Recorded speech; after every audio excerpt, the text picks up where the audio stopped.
Loading.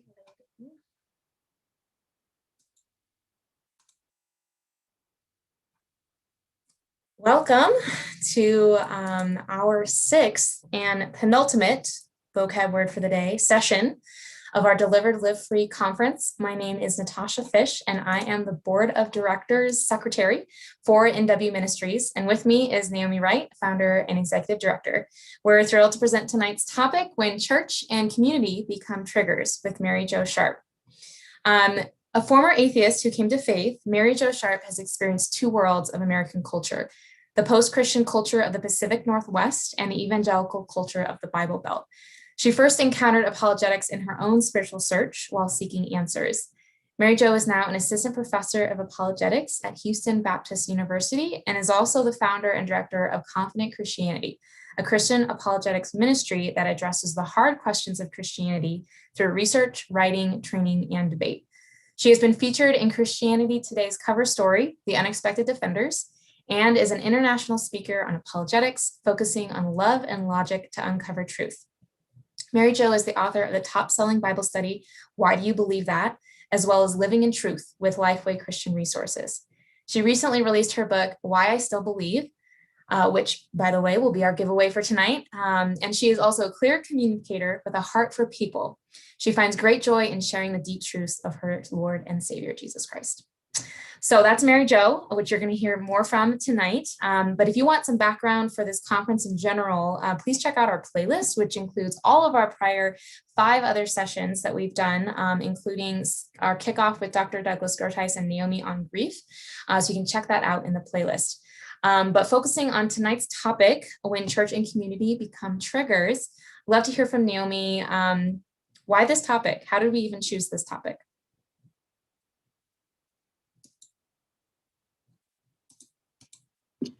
I stayed muted. This topic is really came out of my experience and my story in a more personal way, maybe I would say. All of these topics relate. I relate to all of them. I found a need for all of them myself, and I've seen that overlap with other people I've talked with and books I've read and things. But this one isn't really talked about. I usually hear stuff like, I can't even say some of these with a straight face because I'm just like, what does this mean? Let you know, I don't love let's do life together. Yes. That's a very common one. Or we're going to do life together. I'm like, I mean, life is something you live, right? I don't know, something you do. I feel like we have the wrong word there. And then I also, of course, have heard, be a part of community and, find a church home and things like that. And before I went through this process of, I really want those things.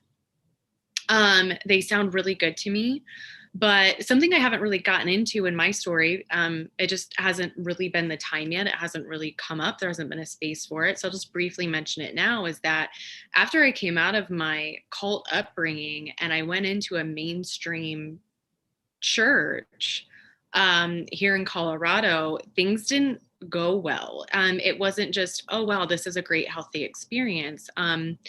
That was tough. And I had new wounds from that experience, and it actually compounded on my upbringing in different ways. So this has been a real struggle for me. Moving forward, then I had new triggers when it came to being a part of a church community. And so it's something that I have struggled with ever since I can remember, starting as a kid, struggling with our group then in different ways, all the way to, like I said, mainstream church experiences. And what I love about Mary Jo is that she's so real about what the church looks like without doing it in a hateful, spiteful way where we say, screw the church. I don't want anything to do with it. I'm going to go over here and read my Bible by myself, outside in nature, and I'm going to enjoy that. the concern with that is then we don't have checks and balances for our theology and how we're interpreting scripture. And that's actually one of the classic ways that cult leaders get started, is that they're studying all by themselves. And my dad did that for 5 years before he started his ministry, if I have that correct.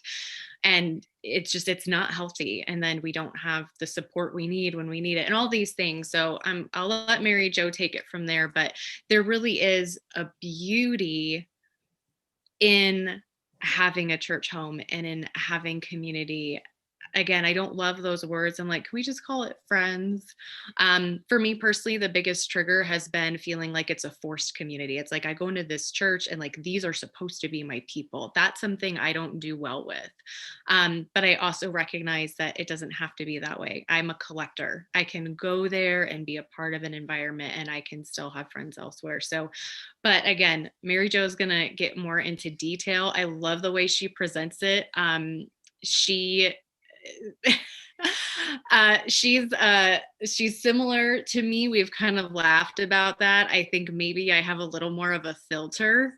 Who knows what'll happen in the next 10 to 20 years? Maybe it'll be totally gone. But this presentation is so real and so true. Like, it made me burst out laughing when I was watching it. I'm like, this is gold. I'm super excited about it. And again, throughout this presentation series, I just thrown this up on social media, these things have come up. And my hope, to jump ahead, because I think you're about to ask me my hope for this conversation. If I have that, I feel like we have a rhythm here. So Is that next? We may have planned it. My hope from our previous presentations, where we've heard people say in the healing process or in the preventative process, find a church home, have a community. I know these people who are saying this, and it's because they've had really wonderful experiences. And I find hope in that. So for any of our listeners and viewers out there who listen to that and feel panicked, remember that they're coming from a place of a healthy experience. And that's something that we want. That's a future that we want, right? So there's hope in them giving us that message.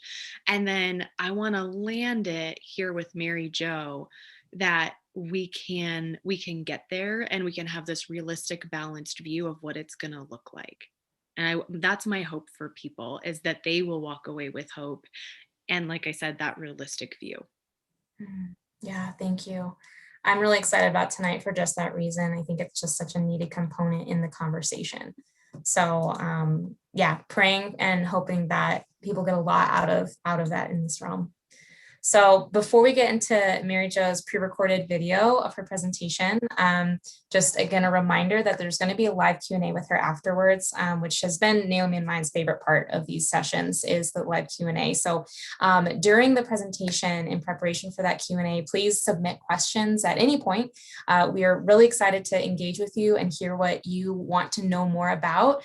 So throw it all at us. And even if you don't have a question, just say hello. We're so happy that you're watching, that you're here. You're going to be entered into a giveaway for all active participants, even if you just say hi, for Mary Jo's book, Why I Still Believe, A Former Atheist Reckoning with the Bad Reputation Christians Give a Good God. What a killer title. I want to read it. So you won't want to miss out on that. Type that you're here in the chat, and we'll enter you into that giveaway that we'll announce at the end of our time tonight. If you want to follow along, which we highly recommend, we have created this great resource of the outlines of all of the presentations. We're going to be starting on page 71. So I just put the link in the chat there. Click on that, go to page 71, and you can follow along with the notes for the presentation while you're watching the video. Also, another link for you to check out, we have swag, and so support Naomi Wright Ministries, buy a t-shirt, sustainably made, ethically sourced. They're very comfortable. I can speak from experience, and they come in 2 great colors. So check out the swag store. More swag will be coming this fall, so stock up now before those great t-shirts disappear and there's something else for you to enjoy. With that, we are going to get right into our presentation of Mary Jo Sharp, When Church and Community Become Triggers. If I could sum up my story in one thought or sentence, I'd be tempted to use a misquote of Mahatma Gandhi. I like your Christ, I do not like your Christians. Your Christians are so unlike your Christ. The actual quote is attributed to a man that was a friend of Gandhi's family. And he said it this way: Jesus is ideal and wonderful, but you Christians, you are not like him. Either way, with either quote, it tells the same story. These men had encountered Christians who were not such a great example of the reality of God, nor of the truth of the scriptures. Ever since I became a Christian, I've struggled with this same thought, the same issue. I grew up atheist, and I wasn't like an angry atheist. I had a cultural atheism due to my background and upbringing. My parents had stopped going to church when I was very young, when I was about 2 years old, and they had moved to Oregon in the 1970s.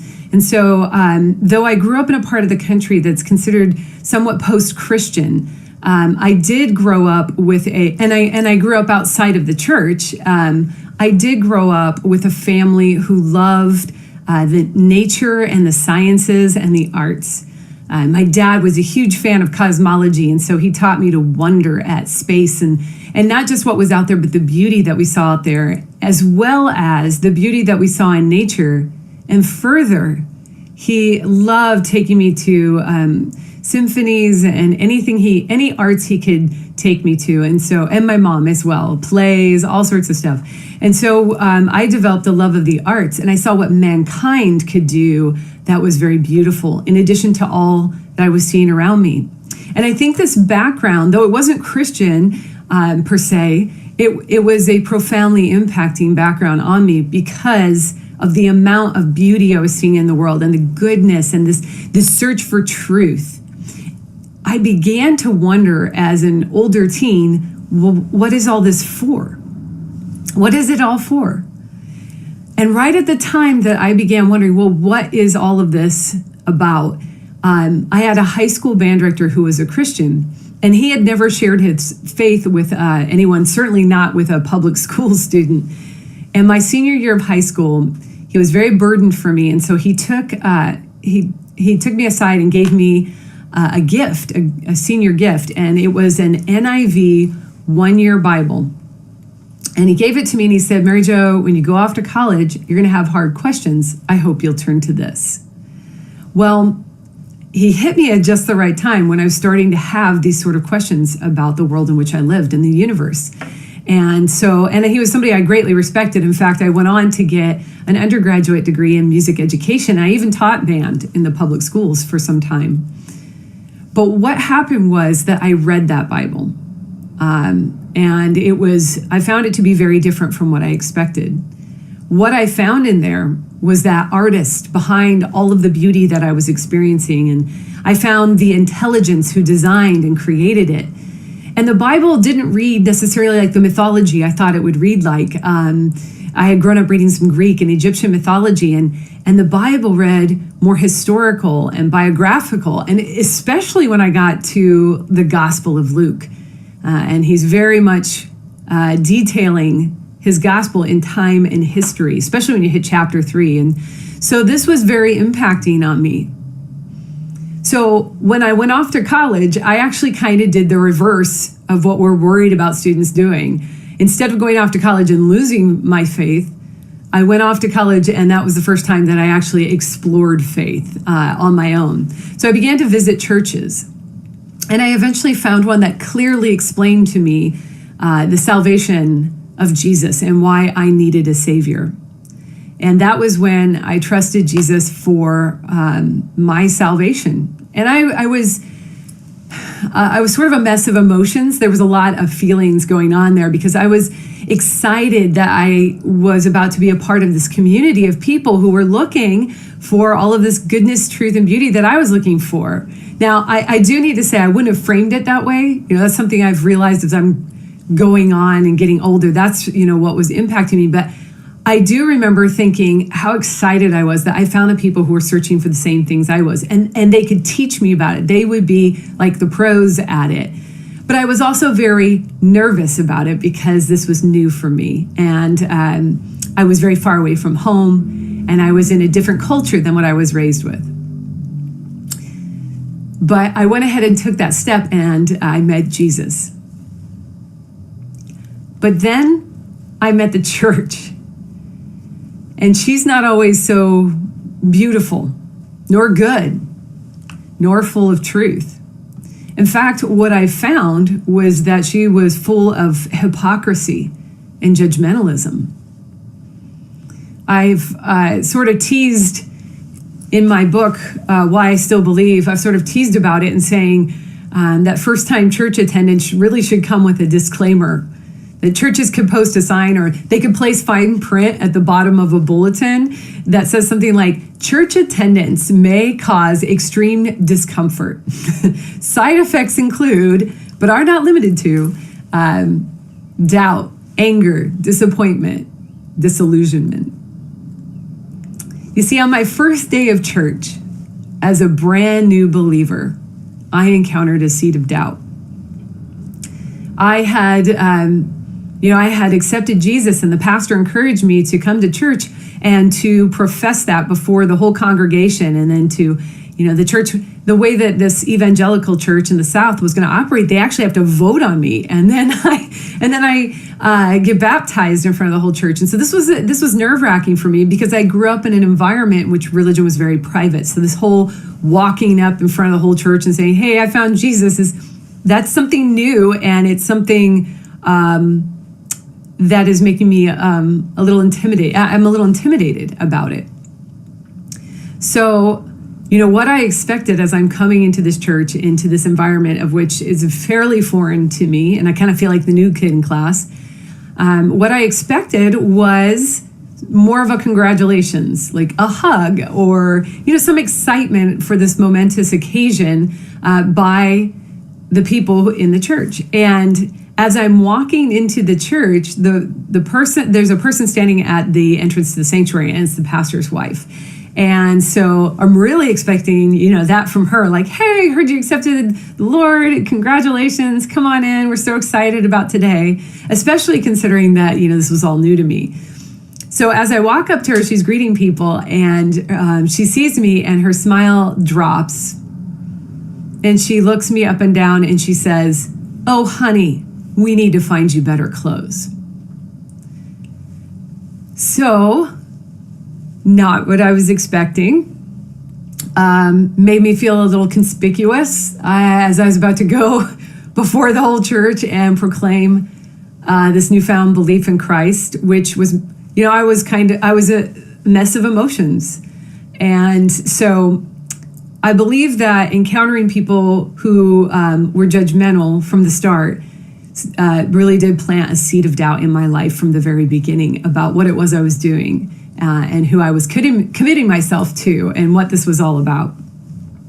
But then I married a Southern Baptist born and raised boy who felt called into ministry or led to ministry. And so we got involved in youth ministry while we were still in college. We were married young, and then we were both education majors. So when our church needed somebody to help with the youth, and ultimately a youth minister, my husband stepped up and said, that was something we want to do.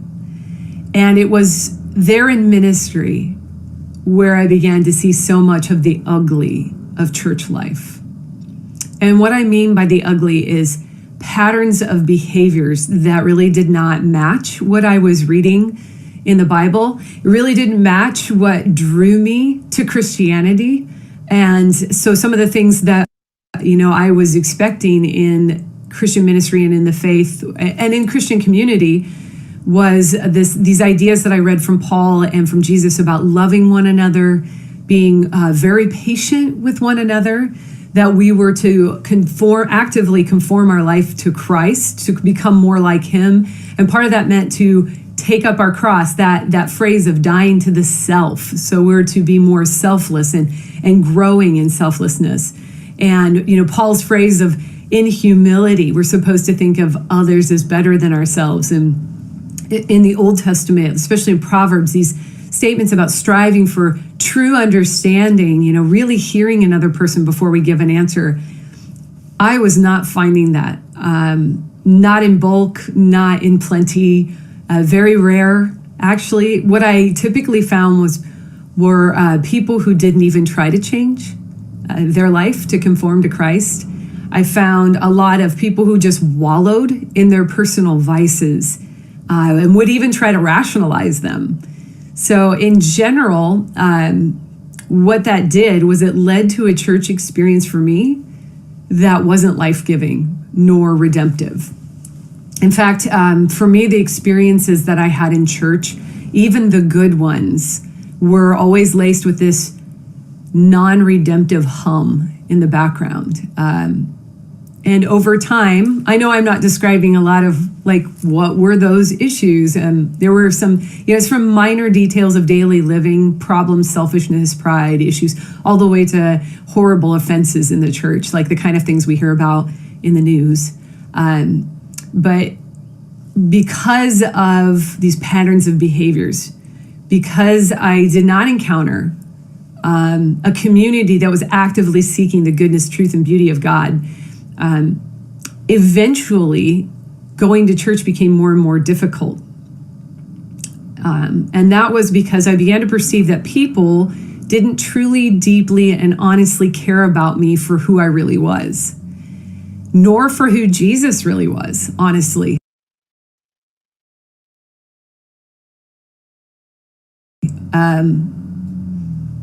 Jesus was somebody that fit very well within their own view of the world and fit very well in their comfort zones. And they weren't trying to bust out of those at all. In fact, what I found more often than not as a pastor's wife was that people were trying to get me to fit into their cultural paradigm. And I kept not fitting it. And so there was a lot of marginalization that was going on. And it wasn't, sometimes it was big and it was church-wide, there was more of a, not church-wide, but it was public. The marginalization was more public.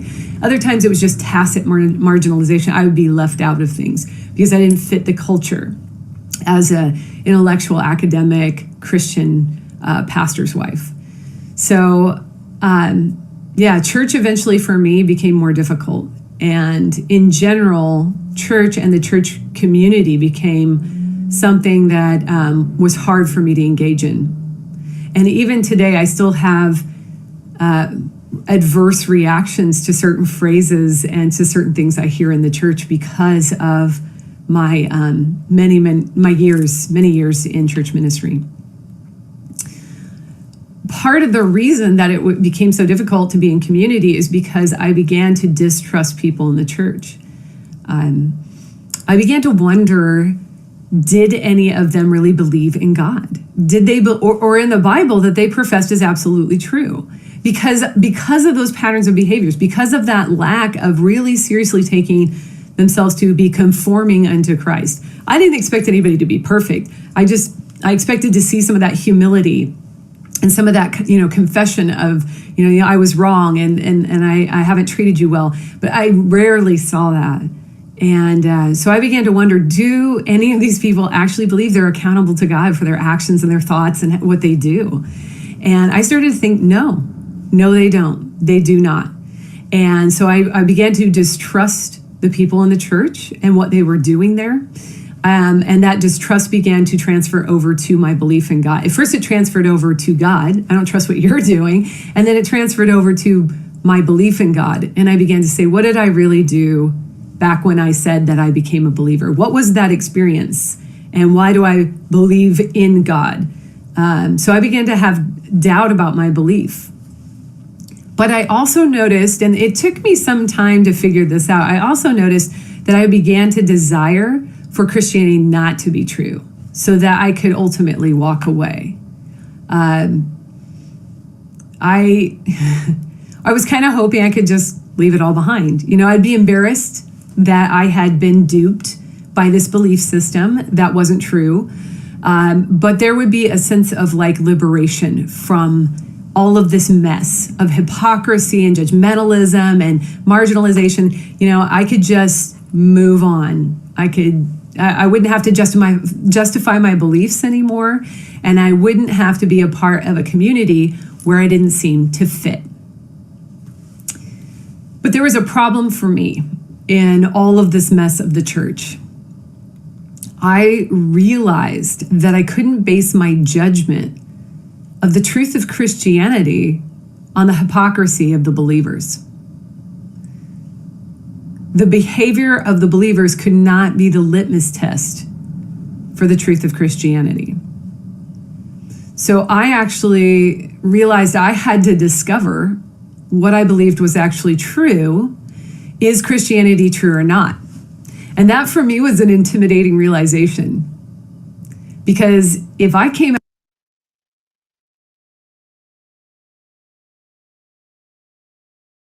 thinking Christianity was true, then I wouldn't be able to step away from it. And then subsequently from the church. So I went looking for answers to my questions sort of tentatively, but I went looking for answers to, is Christianity true? And that actually launched me into that emotional doubt that led to intellectual questioning, that launched me on this search, led to why I'm involved with apologetics today. I didn't actually mean to be doing this. I wanted to be a symphony orchestra conductor. And today I teach apologetics at the university. So I encountered a whole bunch of arguments along the way, obviously, because of this study. One argument that really helped me gain a perspective was the problem of evil. And that is, if God is good, then why is there evil in the world? It's a philosophical and theological argument that expresses and explores the areas of pain and suffering. Why is there human suffering in the world? So there's a lot of study that goes into this. This philosophical argument and consideration has been around since the time of Socrates and Plato and Aristotle. It goes back to before Christ. So we have at least 2,000 years, I would argue it's more than that, of writing on this very issue. So it's a very in-depth argument, and it's something I think every Christian should study because it helps us to understand the conference today, like what we're dealing with. Why is there pain and suffering? Why do people do evil things? Why are the people who say that they are representatives of the good God, why do they do evil things? This is all covered within the problem of evil. And there's many different paths that we could take on this. There's many different ways we could go. But I don't want to get too sidetracked, and it can get real tangly. So I'm going to share with you what I've discovered in studying this argument. And that is that when God made us in his own image, one of the areas in which we have a reflection of him is in freedom to make real choices that have real consequence. Our lives have meaning. And that is a good gift from a good God, that we have the ability to have consequence in the world in which we live. And then we have the freedom to do good with that and love God and, obey his commands and all that. Or we have the freedom to not. And that's the problem, is that we have used that good gift to do things that are not good. In other words, we have used our good gift of freedom, of autonomy, to do that which is evil. And what the consequence of evil, which is not God's design for this world, but the consequence of evil is that it has brought destruction and devastation into our world. So that's generally what I learned from it. Okay, so that's just kind of cursory on the surface of the problem of evil there. But what I further learned, and this goes directly to how it's like applying to this conference today, is that as I considered the problem of evil, as I thought about, so we have used our good gifts to do that which is not good. And this is the situation of the world in which we're in. This is the fallen world. Well, then I began to understand that this is the problem of being human. Human beings are going to fail me in every way possible because this is what people do, right? They use their good gift of freedom in ways which are destructive. Destructive towards themselves, destructive towards me, and destructive towards everyone else. Given autonomy, people are going to be destructive in tiny, small ways. Maybe they're selfish, for example, a little more lighthearted example, maybe they take the last piece of the really yummy bacon and you wanted it and they didn't even ask you about it. That's a selfishness and it is an evil, but it's sort of like a small thing in daily life, right? But all the way to the big horrific things that you hear about, the fallen leaders who have been abusive or pedophiles or whatever. So in small, and even beyond that, world leaders who have been destructive of human life, dehumanizing whole people groups. So this is what people do with their good gift. They use it for evil. And this is why everyone needs a savior, because none of us escape doing evil. Now, for some of you, you're probably like, that's just basic Bible 101. But this studying this hit me very hard in that this is a result of something, a good gift that we're abusing. And in fact, nobody escapes that. Paul talks about it in Romans 3:12. He says, there is no one who does good, not even one. And we see this reflected in Jesus's own interactions with people when he's asked, good teacher, what must I do to be saved? And Jesus says, why do you call me good? No one is good but God alone. So we know that there is one who is good, and that's God, right? And that's why we need Jesus as the Savior. So learning about the problem of evil and really looking at it in depth really helped that to sink in. Oh, okay, this is a human problem, right? And it's across the board. So that helped me to understand that people are going to be this way, whether they're in church community or they're out of church community, whether they're Christian or not, because their essential human nature is not going to magically change because they do or do not believe in God. Now, I'm not talking about regeneration or God giving you a heart of flesh, to replace the heart of stone. I'm not talking about that. I'm talking about their essential human nature. They are still the kind of thing that has a propensity to do that which is evil. So it's not a magic change. So the problem that I'm seeing, whether or not a person's Christian or not, or whether or not they're in church or not, is that they're going to do evil. And I can't escape that by escaping Christianity or the church. The problem ultimately resides in the human person. So any human community in which I engage in, because there are humans involved, any community is going to suffer due to the problem of evil. So here's the question I had to ask myself, knowing that this is who humans are, what am I supposed to do with that knowledge? Well, Jesus actually taught me what to do, how to take a realistic outlook in a world full of evil. And he did this in the Sermon on the Mount. So in Luke 6, as you get past the blessed are they and the woe to them, all of those, the first time he expands and does a longer teaching, according to Luke, we have a teaching on this very matter. So Luke 6, starting in verse 27, he says, but I say to you who hear, love your enemies, do good to those who hate you, bless those who curse you, and pray for those who abuse you. And as you wish that others would do to you, do so to them. All right. So Jesus is already trying to make it very clear what we're supposed to do in this world. And he tells us to love your enemies. And that does not feel right? He's going against actually a teaching of the day from the religious leaders, which you can find in Matthew 5 when they say, he actually tells you what it is. Matthew reports it and says, you have heard, love your neighbor and hate your enemy. So that is more of what we're used to. We do good to those who are doing good to us. We love those who love us. It's much more difficult to love the people or to do good to the people who don't like us or hate us, right? Or who've marginalized us. And Jesus, this is not catching him off guard, right? So in verse 31, he says, here's how to deal with this, right? Here's how you do this. As you wish others would do to you, do so to them, right? So if you don't want to be gossiped about, don't gossip about them. If you don't want to, hurt other people, just don't engage in the activities that you don't want to have happening to you. And then he further expands on this and he gives us sort of the philosophical reasoning, which he says, if you love those who love you, what benefit is that to you? For even the sinners love those who love them.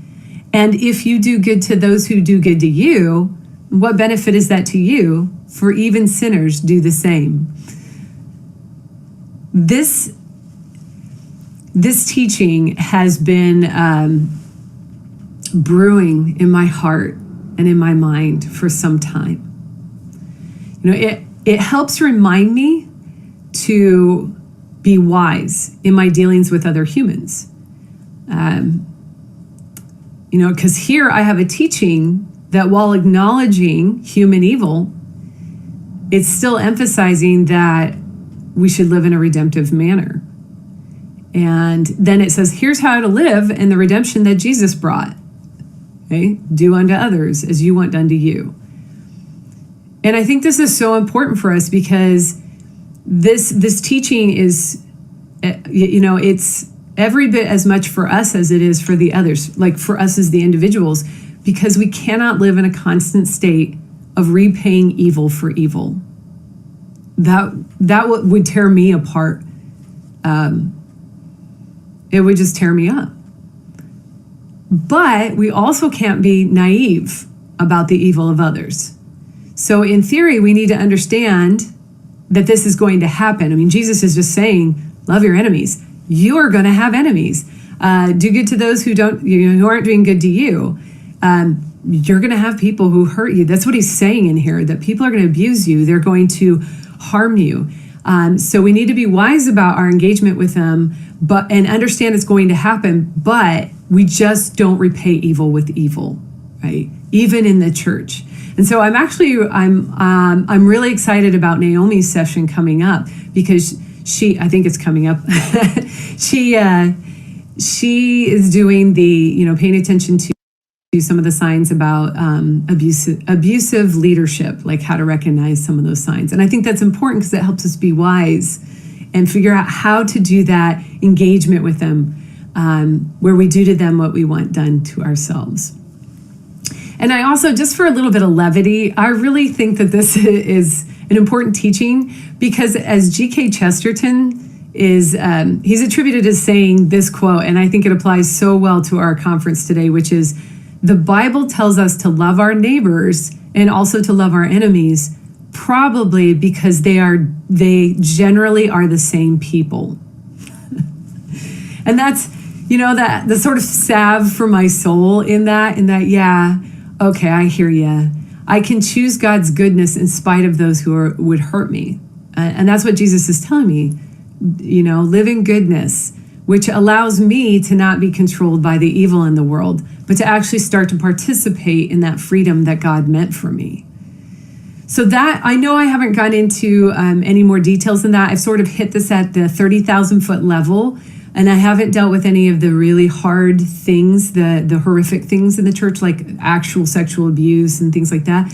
But that was not my experience. That's not an area that I can talk on. So what I can show you is what Jesus taught me personally, which is that I just don't treat other people in that manner.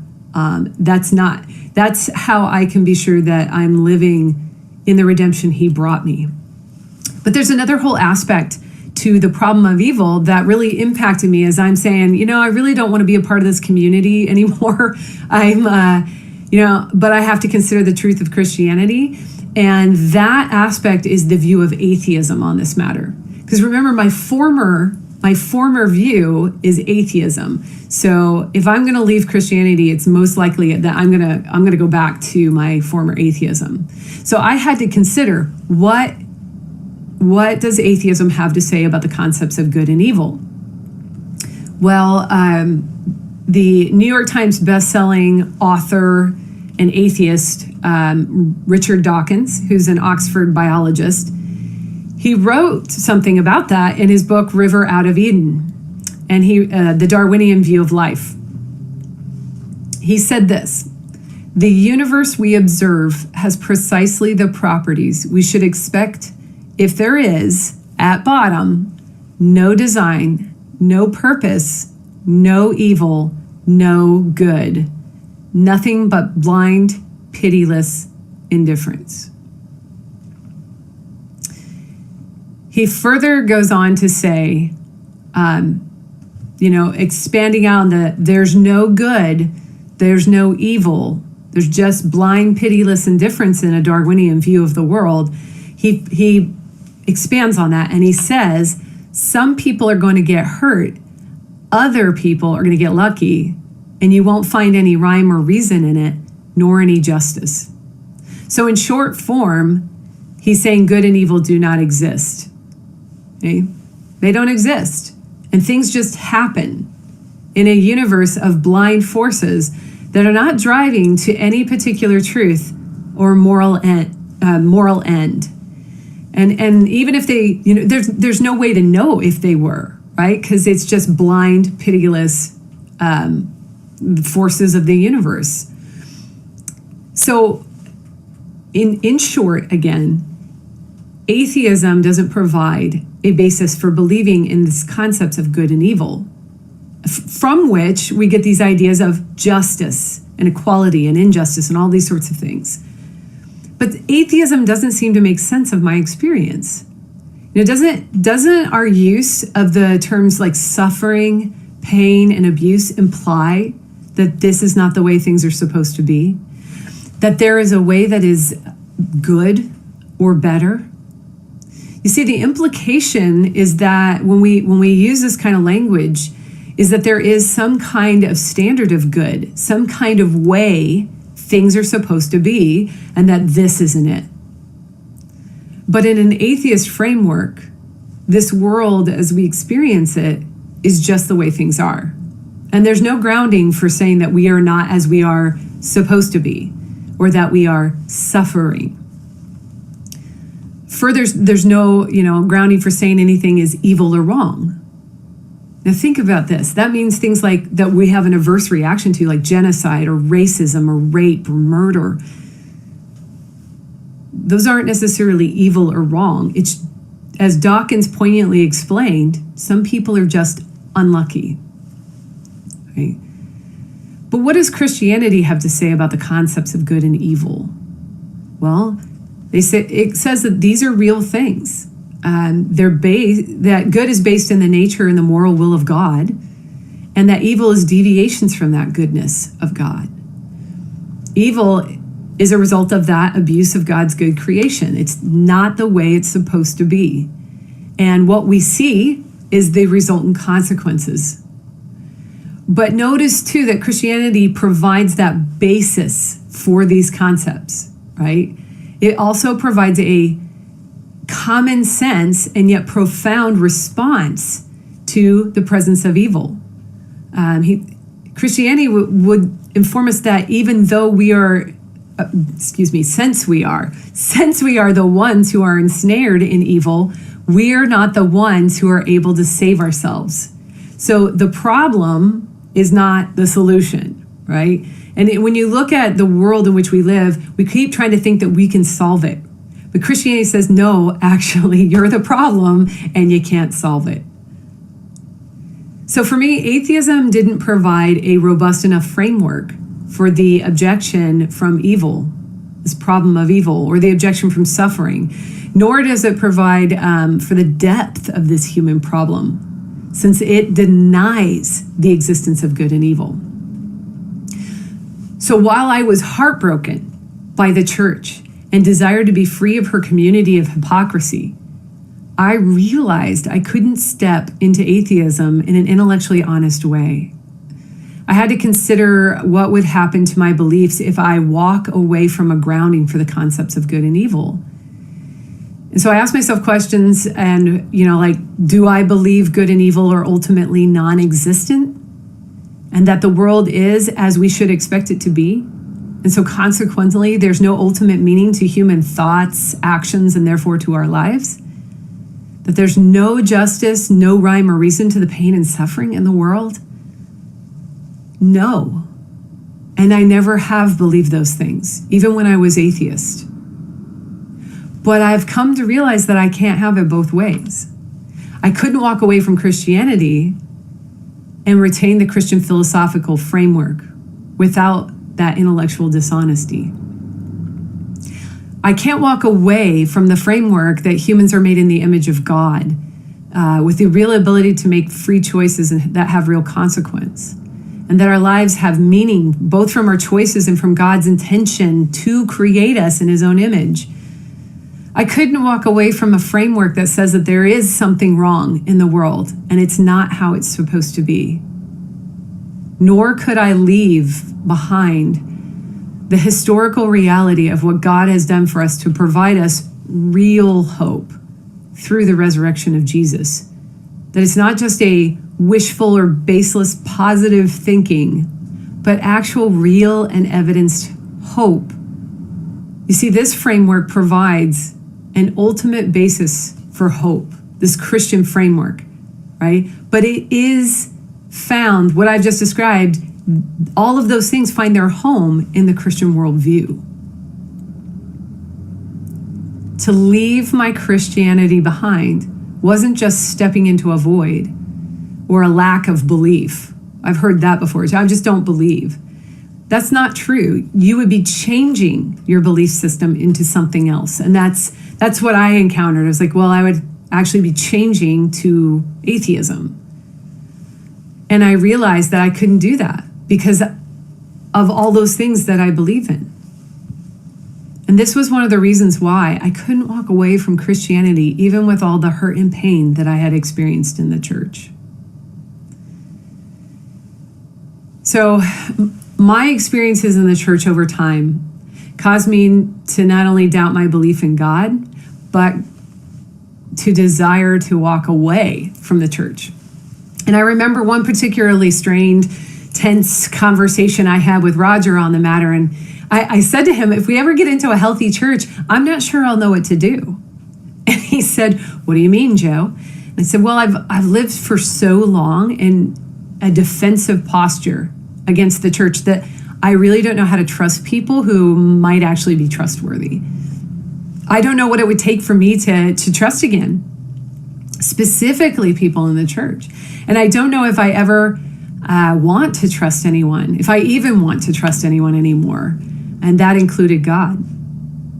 And further, as I was considering things like the answer from the problem of evil, this is the way that things are, and it goes on this way until the resurrection of mankind. I didn't know if I wanted my doubts answered in such a way as to point me back to belief in God and in Jesus, right? Knowing all of that, because it meant I couldn't ultimately be free of the church, and I was devastatingly heartbroken by her. So what do I do now? Well, I live in the tension of the beauty of salvation alongside the ugliness of human hypocrisy. Going back to Jesus' Sermon on the Mount, he knew that others would not do good to us, and yet we're still to do good to them, even people in the church. And while I have grown in my wisdom about my trust, you just don't offer it up willy-nilly. You have to be careful and cautious. But I also have to remember that while we were still sinners, Christ died for us. That's that Romans 5:8 passage. His example is his sacrifice is the example for me. That though the bride of Christ is not what I hoped for when I initially came in, nor what I envisioned she could be, she's still the bride of Christ. And that means that there's still something redemptive to be found in her. There's an author that I have come to enjoy recently named Daniel Taylor, and he says this. He says, what is amazing, however, is not that the church suffers from every kind of failing common to human beings, but that simultaneously it is still the primary instrument of God's work on earth. Because of the reality of God, I know that I need her. I know I need her for community, for accountability, and to be a part of that redemptive work that God is doing on the earth. So I'm cautiously engaging with her. I'm a bit less naive. I'm trying to avoid cynicism, and I'm hopefully growing and maturing in how to love her. And as my naive and unrealistic expectations fall away over time, as my knowledge of the truth of Christianity grows deeper, I realize that I have an actual redemptive force in my life that can work for good, even miraculously.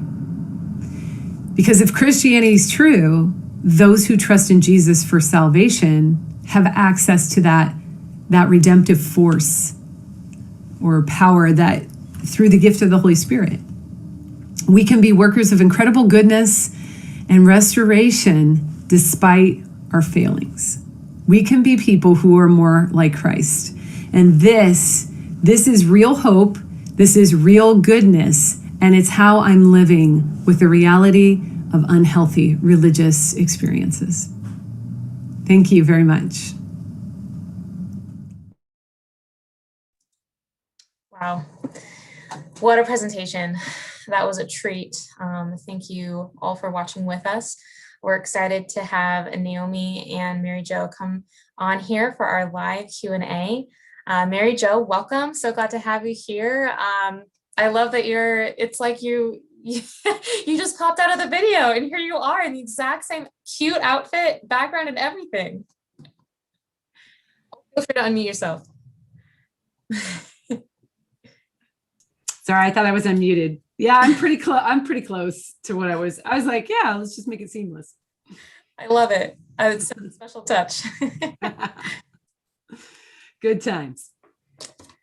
Naomi, so glad to have you here too. And I know you want to say a good word to Mary Jo too. I do. Mary Jo, Natasha's going to be asking the questions. I'm just kind of here, but this is probably the third time I've listened to this. And the first couple of times, I think I was more caught up. I was more laughing just at the truth of it. I was like, gosh, this is just really hits home.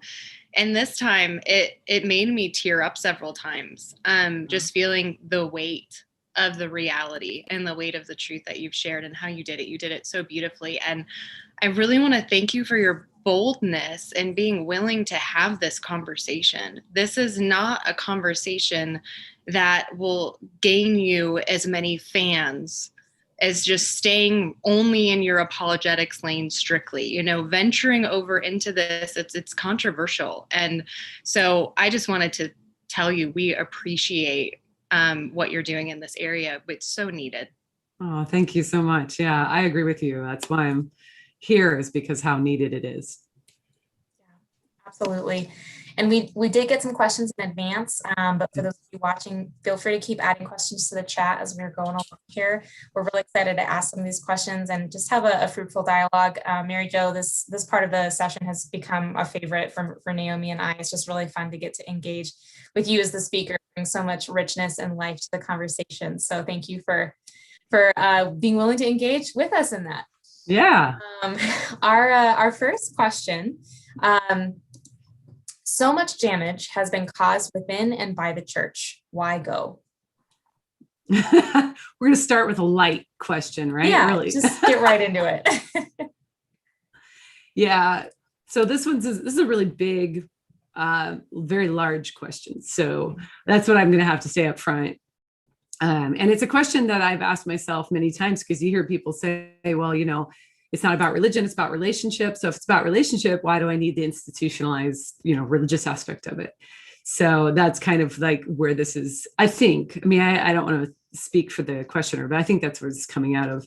And also about the pain, right? The pain. If you've experienced a lot of hurt in church, then you can be, like the title of my session, you can be triggered, even thinking about needing to, like, hey, I think I want to go to church. And then it's just starting to go, wow, I've experienced so much pain that you can even have a visceral reaction, boy, I can't talk today, visceral reaction to even having that thought of going, right? And I've had that too. So what I'm going to give today, I'm not going to give like a counseling type answer, but I am going to give more of the theoretical and what I'm working through. So I hope that makes sense. I just don't want people thinking I'm counseling them. I'm more of dealing with the theoretical of why.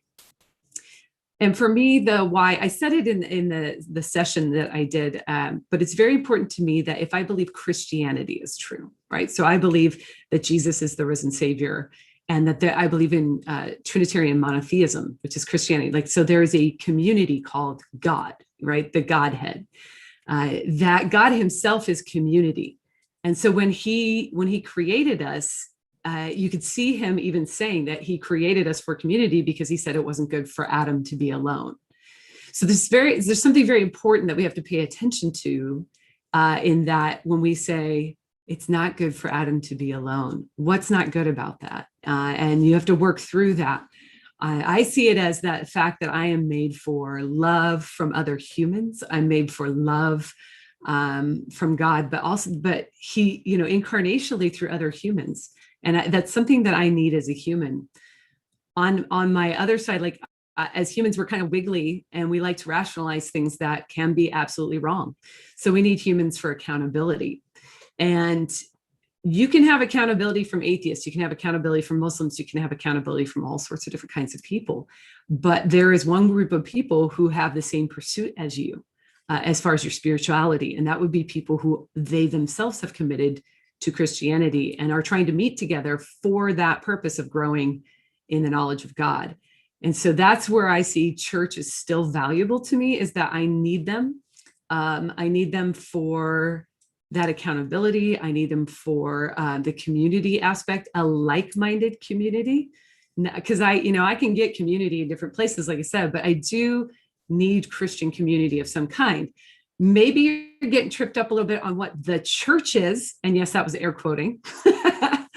It doesn't necessarily have to look like this building or this structure over there. And so there's a lot of different ways that church can look. And if you go back to the earliest believers, they have house churches, which is a group of like-minded Christians getting together and coming together to sing songs, teach the word of God, and encourage one another. So it doesn't have to look necessarily like, First Baptist Church on the corner of the street, or, United Methodist Church on down the way, or whatever. It can actually be a house church, as long as you're coming together in community with other believers for the purpose of worshiping God and learning about him and, actively participating as a community of believers. Then that's what the church can look like as well. So there's lots of different ways the church can look. But I think it's important because theologically, Christ died for the church. So I just can't turn my back on a bunch of people that Jesus thought was worth dying for. And some of these people are people I do not like at all. Some of these people are doing horrendous things that violate my conscience. And I have to question, I sit there and I question, are these fellow believers in God? And then I go, okay, I don't know. But Christ didn't die on a cross because we're great people. He died on a cross because we're horrible people. I mean, theologically speaking. So that's he didn't, like the old adage is that he didn't die to make good people better. He died to make dead people alive. And so what does that mean? That means that's a statement on how what he was doing. Like he's bringing us back to life because we're actually dead. So there's did I answer it thoroughly enough? Wow. Yeah. So many things in there. There's the theoretical, but then there's also the practical of why we need it. But you have to be smart about how you're engaging, especially if you've been hurt. You don't continue to go back to the similar kinds of communities where you're receiving maybe spiritual abuse or leadership abuse of the congregation, things like that. So you do have to be intelligent in how you're engaging with communities in Christ. Yeah, absolutely. No, this next question, so you may have already answered it, so feel free to pass. I still want to ask it just in case, especially because of the keyword danger. So this question says, do you think there is a danger in not being part of a community, a church community, or do you think I can just get that accountability, that you already mentioned elsewhere, like a group of friends, no matter what their background is? So you've kind of spoken to what you gain from the church community, but are there dangers in not being part of a church community? Yeah, that's a good question. I'm actually, okay, so I'm gonna go all philosophical on you right now. I'm having trouble with the evangelical use of the word danger right now. Because of the fact that being a Christian is a dangerous endeavor. And because we've lived in America for so long under this Christian ethic, we think that Christianity is like the safe zone because our comfort zones formed around this Christian ethic in this area that we grew up in and things that we're familiar with. So this word danger, any idea is dangerous. Jesus dying on the cross and rising from the dead, that's a dangerous idea because that means there's an afterlife. So I just have to kind of caveat that term. Anything you choose to do that's going to be have spiritual repercussions on your life or maturity repercussions on your own personality development, on your beliefs, anything is a dangerous activity, even if that's committing to God.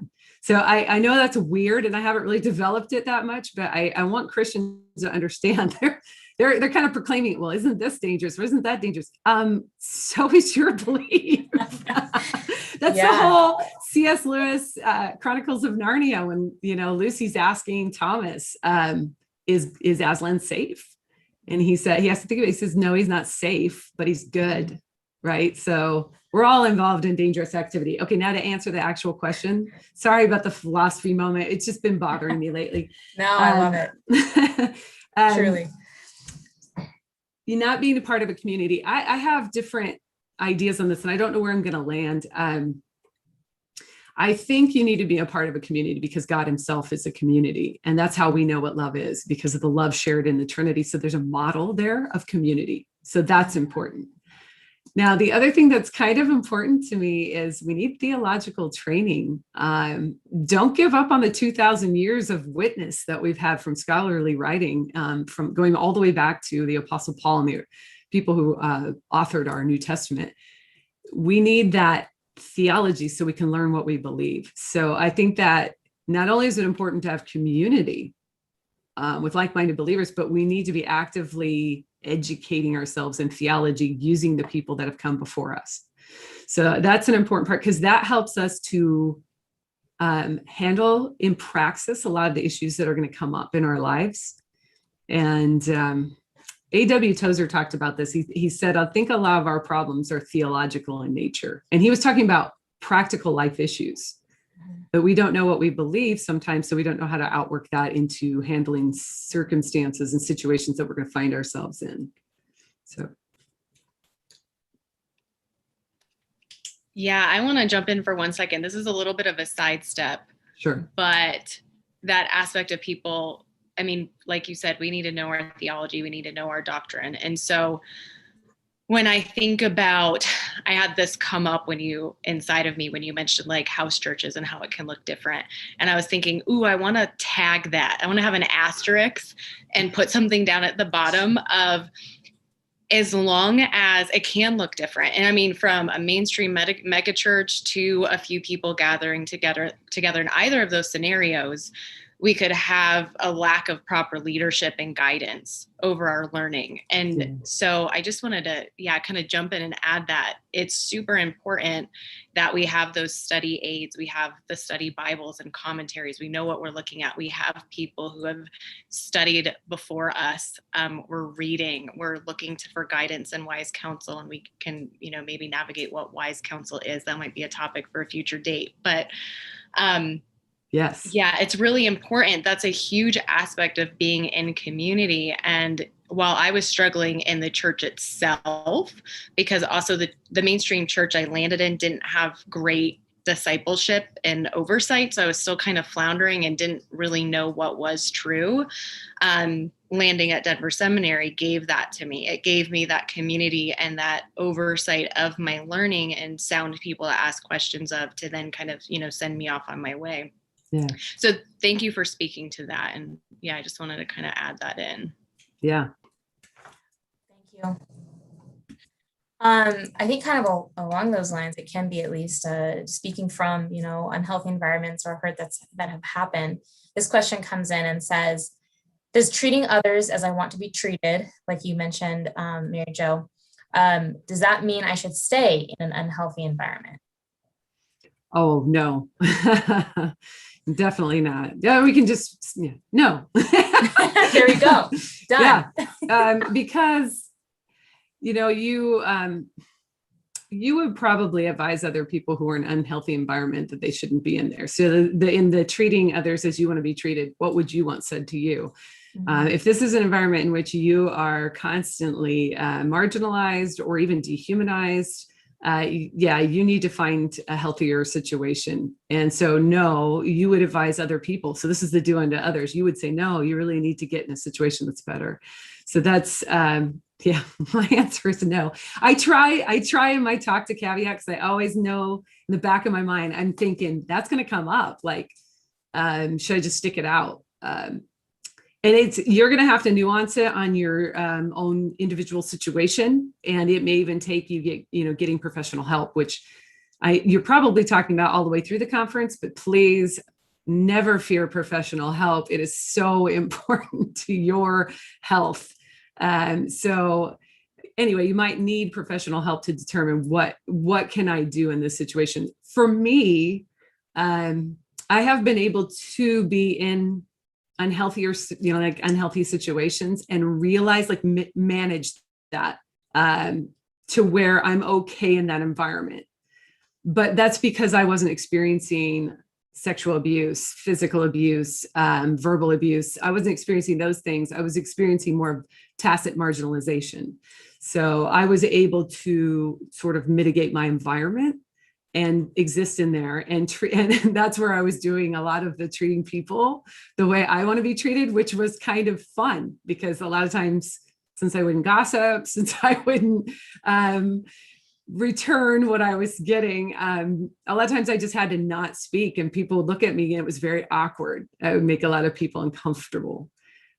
So anyway, I hope that sort of helps answer that one. Please get out of those bad situations.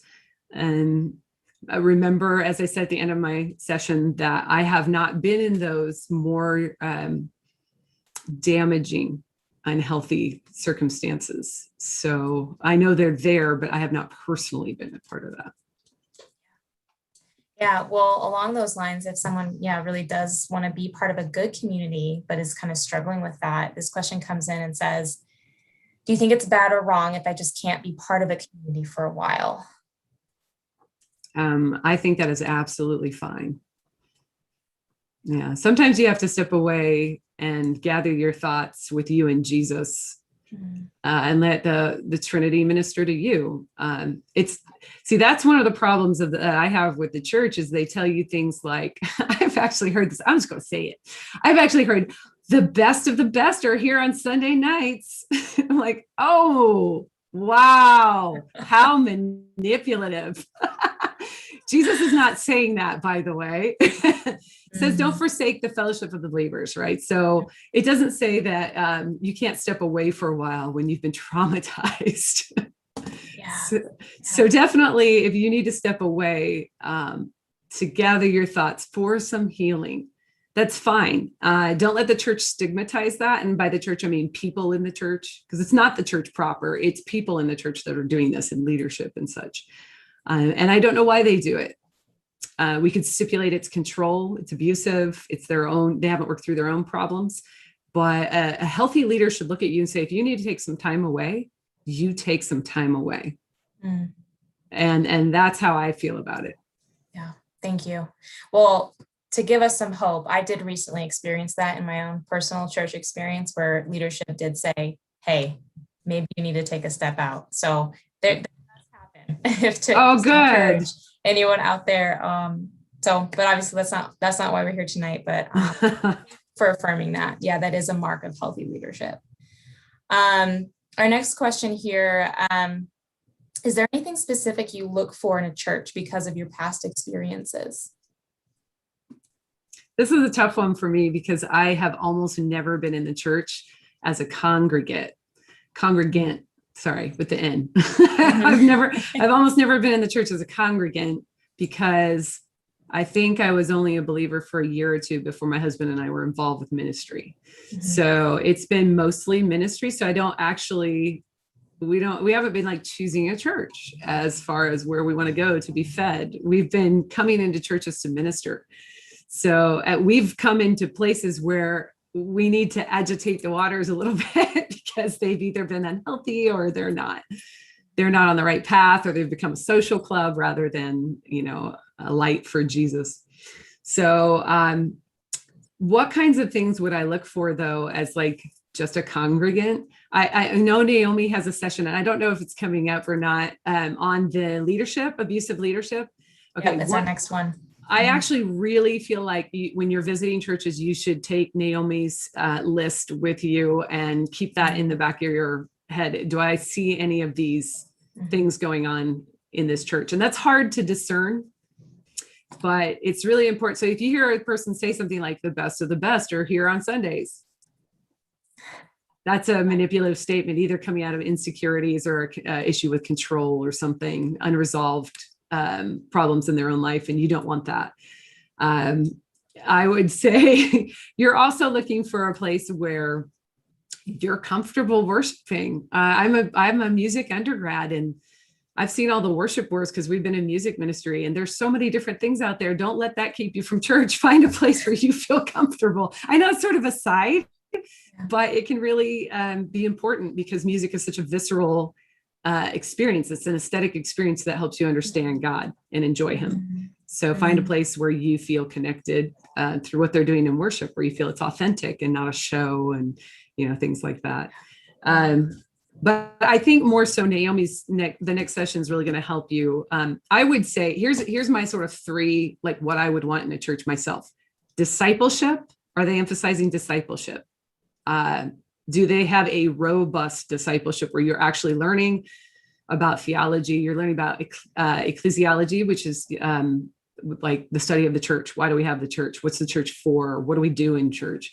You need to know this stuff, church history. Are they actually launching into their own history so that that we've been talking about the problem of evil for 2,000 years in church, so that we don't get any more deconstruction stories that end up with a person saying, nobody ever talks about pain and suffering, right? Yeah. The churches need to be teaching their own history and their own theology and philosophy. So I would look for discipleship. You're not going to find exactly what I'm saying, because I'm kind of describing a seminary. Or an apologetics. I was going to say, I was like, where's that? Do I have to move to Portland? Come on, Naomi, come on. But look for at least a discipleship program. My favorite thing I ever saw going on in a church was I spoke for a women's ministry where they had a 3-year cycle on their focus for discipleship. 1 year was theology, 1 year was counseling, making sure everybody was understanding their own mental health and also their physical health. And then 1 year was apologetics. So the counseling was like spiritual formation. Theology, let's say spiritual formation, and then they did apologetics. I was like, this is amazing. I love this.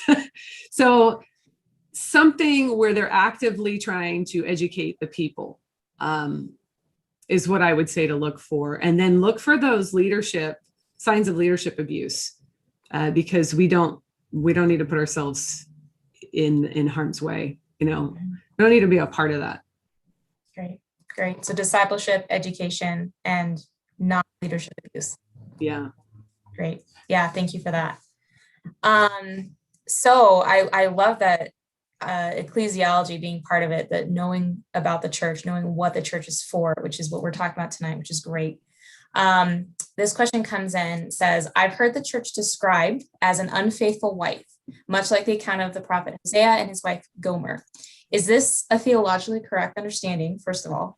And if so, does this metaphor help or harm our understanding of the church, of engagement with the church, and of our expectations of the church? An unfaithful wife as a metaphor for the New Testament church, from the Old Testament. I actually have not considered this, but my first is that was in the Old Testament. So it's probably a reference to Israel and not post Jesus's resurrection New Testament church. Yeah. So I would be cautious of pulling that out of the Old Testament and applying it to us today. I think there's a principle you can learn. So with the Old Testament prophecies, other than Jesus, but with the Old Testament promises, let's say promises, not prophecies, promises to the church, a lot of those are specific to Israel, and we can learn from them, but then they don't exactly one-to-one translate. And that's where we get into theology trouble, like theological problems. So I could say what I can learn from that is we don't want to repeat that. We don't want to be an unfaithful bride. But we have to understand we're not going to produce or pull forth the Messiah out of our lineage, right? So there's an element on that they weren't being faithful to the task that was given them to produce the Messiah and to remain clean and to remain as a light for the Messiah to come through that into the world, to redeem the world. We don't have that. That work has been done by Jesus. So our job is to remain the light, and knowing we're going to fail, because that's why Jesus is dying on the cross.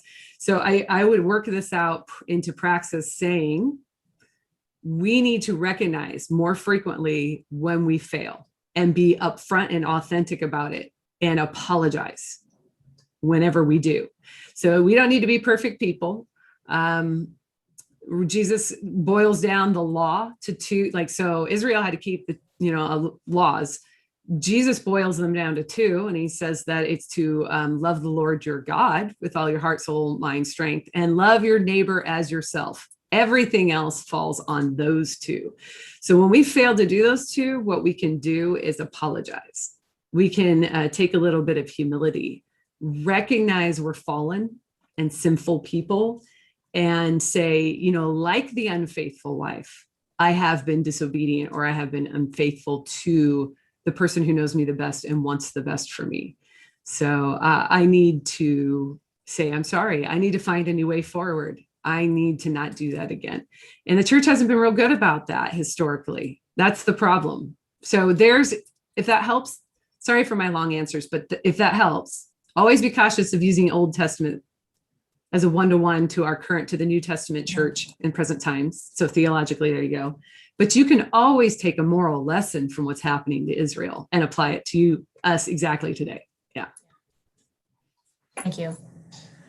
That's really helpful. I wonder if sometimes people think of the bride metaphor as the New Testament church. That is, a metaphor used in the New Testament as being maybe more glamorous than what a bride perhaps is.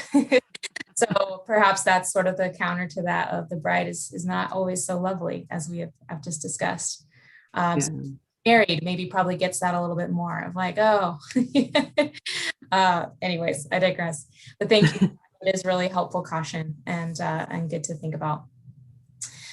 So this question has to do with kind of addressing a Bible verse specifically about the body. So coming from a hurt by the church or an ex-cult member, what does it mean for the believer? This verse in 1 Corinthians 12:18 that says, now hath God set the members of every, sorry, I'm not used to this translation. Now hath God set the members, every one of them in the body as it hath pleased him. Or the NIV says, but in fact, God has placed the parts in the body, every one of them just as he wanted them to be. Okay. For the believer, especially for someone coming from a hurt by the church or ex-cult member. Yeah, I'm actually reading it right now. I'm one of those never read a Bible verse because we can rip it out of context, right? Right. So right. Tell us the context. So it's going back to, we have one body with many members. This is what Paul's teaching on. And he's telling us that he's actually saying there's no, races, things like that, the ethnicities, sorry. For the body does not consist of one member, but of many, if the foot should say, okay. But as it is, God arranged the members in the body, each one of them as he chose. If it were all a single member, where would the body? Okay. So this is tough. I have not studied this, but in looking at it, he is talking more about the parts that he put together as the body of Christ and how they're supposed to function together for the purpose of, he has the unity. It's for the purpose of, his spreading his message. So it looks to me I'm kind of scrolling here, but it looks to me he's more talking about how a body of Christ functions when you get into this, not specifically that this person was for this person was for this. Because the verse right before 18 says, if the whole body were an eye, where would be the sense of hearing? If the whole body were an ear, where would be the sense of smell? He's not saying you're an ear. That person that hurt you is an ear. He's not saying that. He's saying there are people who function as metaphorically an ear, or there's people who are functioning metaphorically as the sense of smell. So God arranges all of this so that it's supposed to work together. Okay, so it's more of a prescript or describing how God has put us together, because then he follows the verse you read with, if we were all a single member, where would the body be? So I'm just a caution on, I'm not sure that this is about like a deterministic view of God chose every single person that's in the church, even that person that committed, became like cultish in their leadership, had a cult of personality or something. It's more about how the body's supposed to function together, and we need everybody. Now on that note, I struggle with this one because C.S. Lewis actually said, he said there are some very bad Christians. Like, I don't remember how he frames it, but very bad Christians. Yeah. So sometimes I want to be quick to say, my goodness, I don't see any fruit there.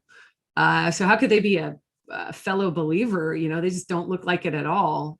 And so I could tell you, oh, well, maybe that person was never a believer, but I can't really tell you that, because I think there are some very bad Christians out there who are not fulfilling their role. It's kind of like our last question. They're just not being obedient. But it's tough. It's tough. I think those people hurt the body of Christ, and they do more damage than I would say some of these atheist guys who are railing against the church. They almost do more damage than Richard Dawkins in his militant atheism TED Talk. It's the people inside the church. But that's that whole the wheat and the chaff that are raised up together. We don't know. And we're not supposed to be pulling the chaff out because we don't know who they are, and we'll pull up the wheat with them, is what God says. Mm-hmm. So I'm sorry, I don't have a succinct answer for you, but that's a tough one. Recognize who those people are, get away from them if you can. Those, especially the ex-cult, the cult people. I have this thing, there's cults, right? Flat out heresy. But there are churches that are borderline the cult of personality, where that church won't survive if that pastor leaves, because they're centered around his teaching or his style or whatever. And so that becomes a little bit cultish to me when it's centered around a personality, instead of the church thriving healthily. That's not a word. I'm going to make up a word as a professor. Healthily as a body who can exist on its own without just this one person right in there. And in fact, if you look at Paul's writings in depth, Paul will say, I wanted to come to you, but I didn't want to hurt you, so I'm writing to you instead. So apparently there's some conflict between him and that church. So he writes to them rather than showing up. So it's not all centered around Paul, right? They can exist on their own without Paul being there. And in fact, he thinks it's better if he just writes to them. So did I go really far off that one? I think that was great. I mean, Naomi, if you have opinions, but that, I think you answered it way better than I was even guessing. Yeah, I think that it is great. And I think a positive note potentially to take from it, as I was listening to your response, Mary Jo, is, again, we don't know for sure. And so, yes, get away. If we're talking bad, get out. If we're talking hypocritical, if we're talking rude sometimes, I think remembering that they do have a part in the body can help remind us that there's a pro to that person. They do have something good to offer. And so that I could see that giving me some encouragement to continue to persevere. That's a good way to put it. Thank you, Naomi. Yeah. And that is a good takeaway from that. From just looking it over here real quickly, that's a good takeaway from that. Is we don't know what purpose that person's serving. So true. Yeah, unfortunately, I don't think it's if it's your eye, gouge it out. If it's your ear, cut. I don't think we get to cut them off or gouge them out. So. Nope. Wow. Well, goodness, we're nearing the end of our time here. We've gotten some great questions in the chat. I think we probably have time for one more. Is that right, Naomi? Yeah, Mary Jo, are you good for one more? Oh yeah. Yeah. If everyone doesn't mind, our last couple kind of go a bit off topic. I would say for those who put them in, please forgive me for saying that, but we're going a little off center. And it's because, Mary Jo, you're here and they know that. And so I'm going to go ahead and let's answer Kevin's. But Mary Jo, if you have an extra minute, or if I can send you an email, my husband submitted one, and for the sake of my marriage, if I may ask you that question even offline and get the answer, I'd appreciate it. I think he's fangirling a little bit. Oh. So that's sweet. But let's go ahead and ask Kevin's, Natasha, please. Okay. Great. So Kevin said C.S. Lewis had a similar experience to that you mentioned in your presentation, Mary Jo, about the problem of evil pushed him into atheism, but he realized his belief in evil meant that there was a moral law. So how do you help an atheist see this blind spot? Yeah, it's going to be tough because we live in a very relativistic society where the autonomy of the individual is just key right now. It's the highest moral standard is my subjective view of the world almost. So one of the things that I do is I try to figure out, I try to help them peel back where they're getting their ideas from. So I want to show, like when I talk about the problem of evil, just talk about that. And I don't do a session where I bring it into conversation like this session. And then I start to show like, well, where are we getting our ideas of good and evil from? So I'll connect to them out of something that they already believe. And just using a hot topic issue, just something about justice or injustice in the world right now or in our communities. So I want to say like, I believe that too, but where do you get a concept like justice from? Where's that coming from? Like, how do we know what's absolutely just?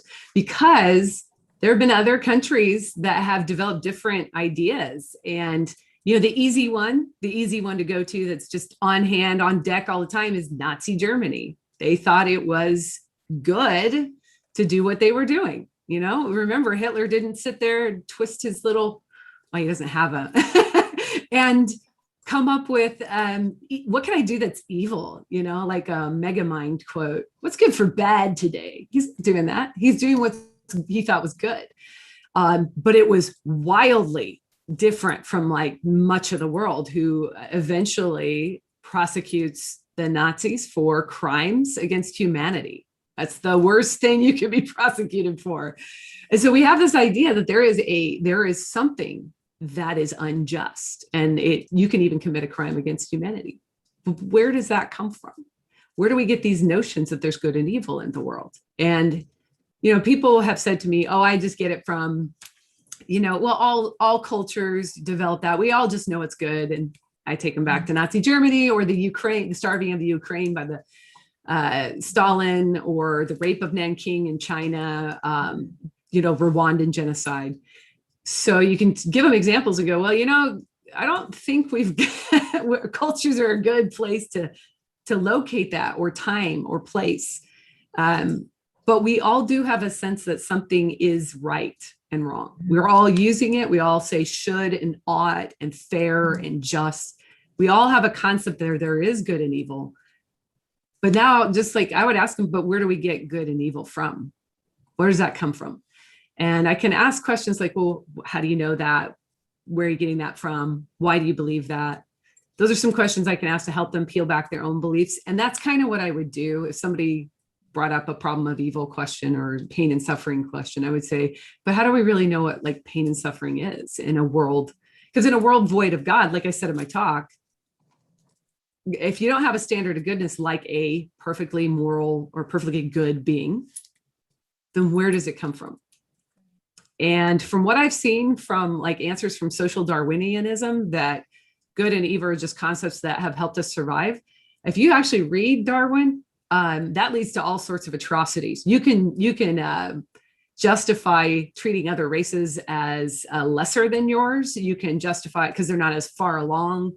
So you can justify all sorts of things that we would normally call human rights violations or evil through just like a social Darwinian view. So you actually have to ground it somewhere. And that's what I have troubles with and that's what I would talk to somebody. It's like, well, where are we grounding this? Where do you get this idea from? And that's what Lewis was saying, is that if objective moral truths exist, moral truths and values, then God exists basically, because they have to have a source. And it's framed better than that, but that's basically what he's getting at. So I would help them try to work their own views backwards into seeing that. Like, well, what do you mean by that? What do you mean by evil? What do you mean by good? Where are you getting that from? Yeah. How do you know that? Those kind of questions. That's great. Thanks, Mary Jo. There's definitely some fangirling going on in the chat, so we appreciate you. Yeah, That's I know sweet. you have, as a joke to my husband, he submitted his question in a yes or no format. So Mary Jo, do you have one more second to just say yes or no to this next question? Do you think I can actually just say yes or no to a question? I mean, that's up to you. The question is, wouldn't humanism be a reasonable option for an atheist to ground their morality? Oh, I don't think so. No. Great.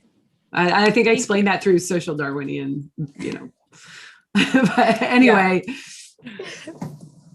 Yeah. There we go. But that's good question though, because that is how it's trying to be. That's how people try to ground it outside of like a Christian worldview. So you have to peel back and deal with it.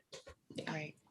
Thank you so much. I think we pretty much got through everything we had pulled it from the beginning anyway. Like, we're so appreciative of your time. This was a phenomenal conversation. I'm so excited that this is going to live on YouTube and people can keep coming back to it and listening to it again and again.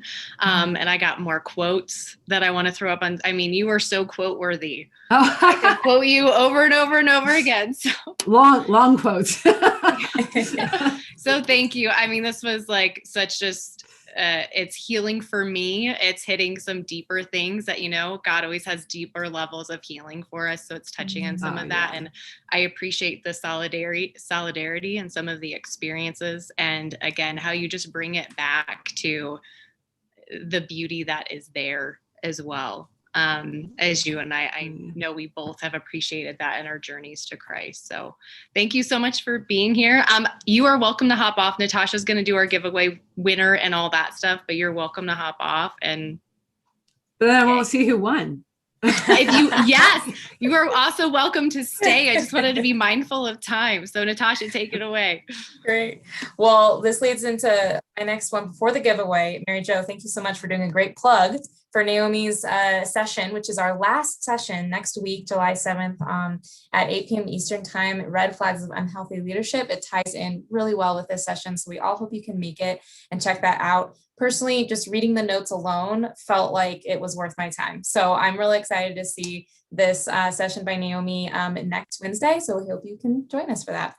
And then finally, congratulations to our winner of our giveaway. We're excited to announce Lindsay is our winner. So thank you so much, Lindsay. Please email info@naomirightministries.com with your name, mailing address, and your Instagram handle, if applicable, so you can claim your giveaway prize, which is Mary Jo's book, Why I Still Believe. So get excited to read that. It sounds like a stellar read. I got to get my own copy. So Mary Jo, we're so thankful for your time here. Thank you all for watching. And yes, so glad this will be replayable. So share it away. It's not going anywhere. And we want this good information to get out to the people you know. All right. Well, with that, have a wonderful Wednesday evening and we'll catch you next Wednesday. Bye, everyone.